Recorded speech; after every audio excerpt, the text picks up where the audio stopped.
En este video vamos a ver los ejercicios de cálculo de perímetro y área donde las figuras tienen sus lados expresados como polinomios. Pero antes de eso veamos, ¿qué es el perímetro? El perímetro es la medida del contorno de la figura. Ahora, cuando la figura esa tiene lados, el perímetro se calcula sumando los lados. Y el área es la medida de la superficie de una figura, que por lo general cuando nosotros tenemos figuras conocidas, calculamos a partir de las fórmulas. Cuando las figuras son irregulares, lo que hacemos es desglosar esa figura en varias otras más pequeñas de fórmula conocida. Por ejemplo, vamos a trabajar con el perímetro y el área de la figura Y. Lo primero que nosotros tenemos que analizar son cuáles son los datos que tenemos. Nuestros datos en particular es la medida de los lados, ya que la figura es una figura poligonal. Como podemos observar, esta figura tiene 4 segmentos que están señalados con circulitos, cuya medida está expresada como 5A. Luego tenemos 6 segmentos marcados en rojo, cuya medida es 4A. Tenemos además 2 segmentos de medida 6A y un segmento que es la base de medida 12A. Como dijimos, es una figura poligonal, por lo tanto tenemos que sumar los lados. Sumar 4 veces 5A, 6 veces 4A, 2 veces 6A y una vez 12A, lo que nos da como resultado 68A. Y ese es el perímetro de la figura. ¿Cómo hacemos para calcular el área? Para calcular el área podemos desglosar la figura de la siguiente manera.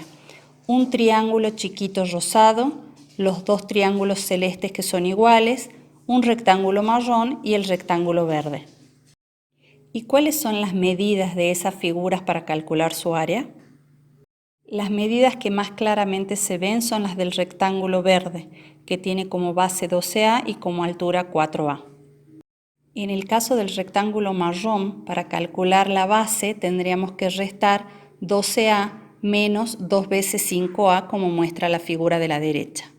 Y en el caso de la altura tendríamos que restar 20A menos 4A, que es la altura del rectángulo verde, menos 2A, que es la altura del triángulo de la parte superior.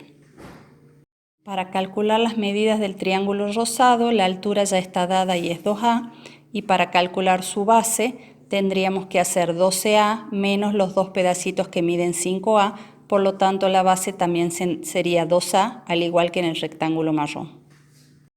Finalmente, los triángulos celestes, que son 2, tienen como base 5A, como indica la figura, y para calcular la altura tendríamos que restar 20A menos 4A, de nuevo 4A y finalmente 2A, lo que nos daría por resultado 10A.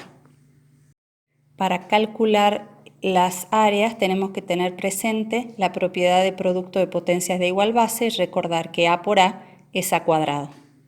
Como el área de un triángulo es base por altura sobre 2, para el triángulo rosado tenemos la base mide 2A, la altura mide 2A, sobre 2 me quedaría 2 por 2, 4, A por A cuadrado, por lo tanto tenemos 4A cuadrado sobre 2, que es 2A cuadrado.